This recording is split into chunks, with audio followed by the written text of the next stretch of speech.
இந்த சரக்கெல்லாம் ரொம்ப ஆபத்தானது, இதுல கலப்படம் இருக்கு, இத தமிழ்நாடு டாஸ்மாக்ல விற்க கூடாது, உடனே தடை பண்ணணும் அப்படின்னு மத்திய உணவு கட்டுப்பாட்டுத்துறை அதிரடியான உத்தரவை கொடுத்தாங்க. அந்த உத்தரவு 24 மணி நேரத்துக்குள்ள அந்த உத்தரவை திரும்பி பெற்றுட்டு அந்த சரக்கை எல்லாம் தமிழ்நாட்டுல டாஸ்மாக்ல விற்கலாம் அப்படின்னு அப்ரூவல் கொடுக்குறாங்க.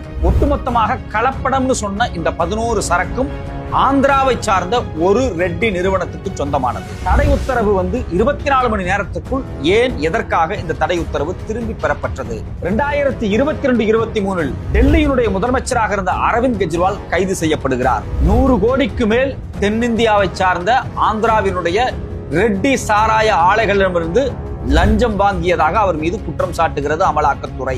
அந்த அமலாக்கத்துறையினுடைய ஆவணத்தில் தி சவுத் குரூப் என்று ஒரு வார்த்தை திரும்ப திரும்ப பயன்படுத்தப்பட்டு கொண்டே இருந்தது. அந்த சவுத் குரூப்பிற்கும் இந்த தாவேக அரசுக்கும் ஒட்டுமொத்த தென்னிந்தியாவை கட்டுப்படுத்தும் ஆந்திரா ரெட்டி குடும்பங்களுக்கும் என்ன தொடர்பு? விஷ்ணு ரெட்டி, சுஜய் ரெட்டி, அனில் ரெட்டி, ஆந்திராவை சார்ந்த மிக முக்கியமான இந்த ரெட்டி குடும்பம் ஒட்டுமொத்தமாக தமிழ்நாட்டினுடைய குறிப்பாக தலைமைச் செயலகத்தினுடைய அரசு நிர்வாகத்தை தன் கட்டுப்பாட்டில் கொண்டு வருவதற்காக என்னென்ன காய்கள் நகர்த்தப்பட்டு கொண்டிருக்கிறது? அதாவது தாவேக அரசுக்கும் இந்த ரெட்டி குடும்பங்களுக்கும் சாராய ஆலைகளுக்கும் என்ன தொடர்பு?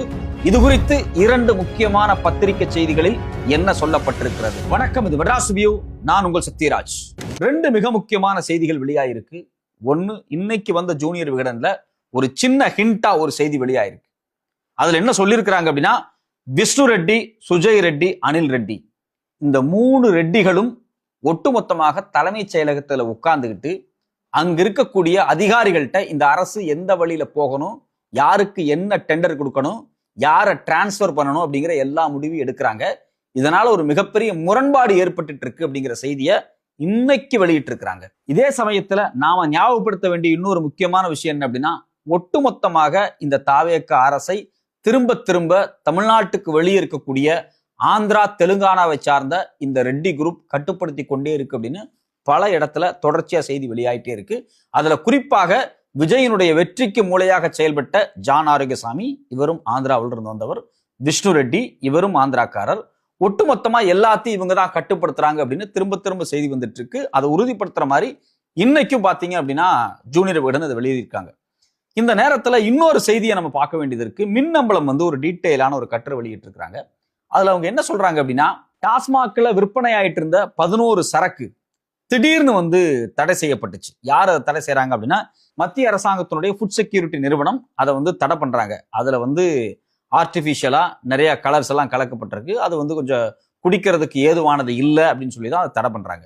இந்த தடை எப்போ வருதுன்னு பாத்தீங்கன்னா, ஆகஸ்ட் 11ஆம் தேதியே இந்த தடையை கொண்டு வந்துடுறாங்க.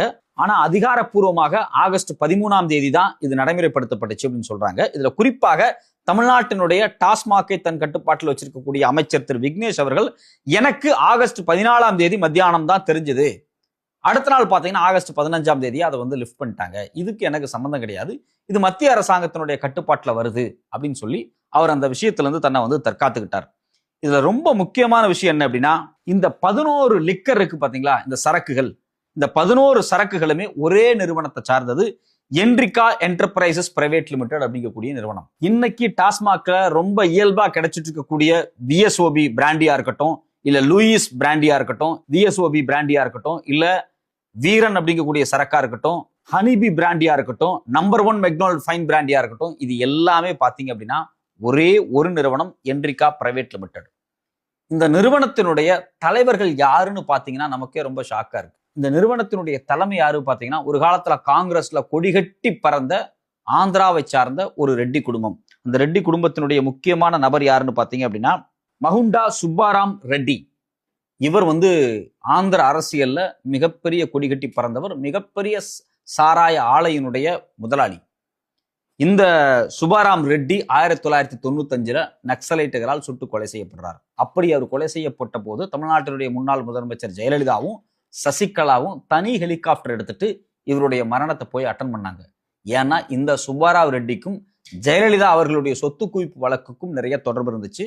இவர்கள் மூலியமா தான் பண பரிவர்த்தனைகள் நிறைய நடந்ததாக பல்வேறு விஷயங்கள் இந்த வழக்குல வெளியாச்சு. அப்போ ஏதோ ஒரு வகையில் அதிமுகவுக்கும் இந்த சாராய ஆலையை கட்டுப்படுத்தக்கூடிய ரெட்டி குடும்பத்திற்கும் ஒரு மிக முக்கியமான தொடர்பு ஏற்கனவே, அதாவது ஜெயலலிதா காலத்திலிருந்தே இருந்திருக்கிறது. அடிப்படையில் இந்த சுபாராம் ரெட்டி அவர்கள் நெல்லூர் டிஸ்ட்ரிக்டை சார்ந்தவர். ஆனா செட்டில் ஆனது ஆந்திரால பிரகாசம். ஒட்டுமொத்த பிரகாசம் மாவட்டத்தையும் தன் கட்டுப்பாட்டில் வச்சிருக்கக்கூடிய ஒரு மிக முக்கியமான நபர். இவங்களுக்கு தமிழ்நாட்டில் சென்னையில எக்கச்சக்கமான சாராய ஆலைகள் இருக்கு. இவர் கொலை செய்யப்பட்டதுக்கு பிறகு பாத்தீங்கன்னா இவருடைய தம்பியான சீனிவாசலு ரெட்டி, இந்த சீனிவாசலு ரெட்டி இவரும் காங்கிரஸ்ல இருந்தாரு. அப்புறம் ஒய்எஸ்ஆருக்கு போனாரு. இப்ப பாத்தீங்கன்னா தெலுங்கு தேசம் கட்சியில சேர்ந்துட்டாரு. இந்த சீனிவாச ரெட்டியினுடைய 2 மகன்கள் ராகவ் ரெட்டி, சுபாராம் ரெட்டி.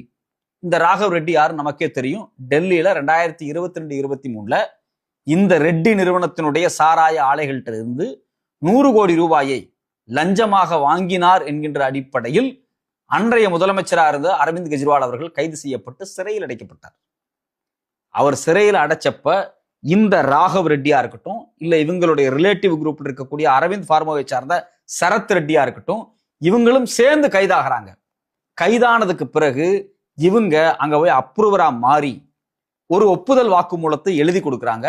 யாருகிட்ட அப்படின்னா பாஜக அரசனுடைய அமலாக்கத்துறை கிட்ட. இவங்க எழுதி கொடுத்த உடனேயே இவங்களை விட்டுட்டாங்க.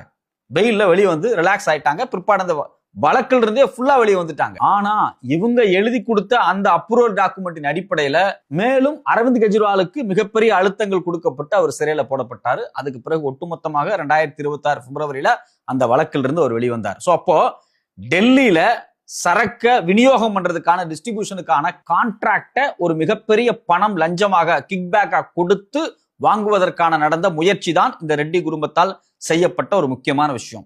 இன்னொரு முக்கியமான விஷயம் என்ன அப்படின்னா, இந்த வழக்கில் இருந்து அவங்க வெளியே வந்தாங்க பாத்தீங்களா, அதுவே ஒரு பெரிய டிராமாவா இருக்கு. 2022 நவம்பர் 10 சரத் ரெட்டி, அதாவது டெல்லி வழக்குல இன்னொரு முக்கியமான நபரான சரத் ரெட்டி கைதாகிறாரு. இடி அவர் அரெஸ்ட் பண்றாங்க. கெஜ்ரிவால் குறித்து அவர் வாயே திறக்கல, அவரு அப்படியே அமைதியா இருக்கார். அப்போ இவரு 10 நவம்பர் 2022 கைதாகிறாரு. 15 நவம்பர் 2022 இவர் கைதாகி 5 நாள்ல ஒரு 5 கோடி ரூபாயை தேர்தல் பத்திரம் மூலியமாக அவருடைய நிறுவனமான அரவிந்தோ பார்மா மூலியமாக தேர்தல் பத்திரத்தை வாங்கி பாஜகவுக்கு கொடுக்கிறாரு.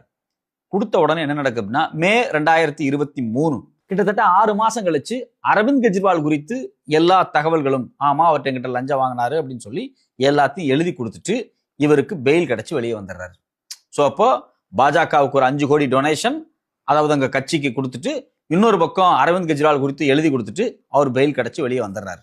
இந்த அரவிந்த் கெஜ்ரிவாலினுடைய வழக்குல ஜூன் 2023 இந்த ரெட்டி குரூப் தான் பாத்தீங்க அப்படின்னா பிரைம் விட்னஸாக அப்ரூவராக மாறி இருக்கிறாங்க. அதன் அடிப்படையில பாத்தீங்க அப்படின்னா பாஜக அவங்க மேல ஒரு சாஃப்ட் கார்னருக்கு வர்றாங்க. இது நடந்தது ஜூன் 2023.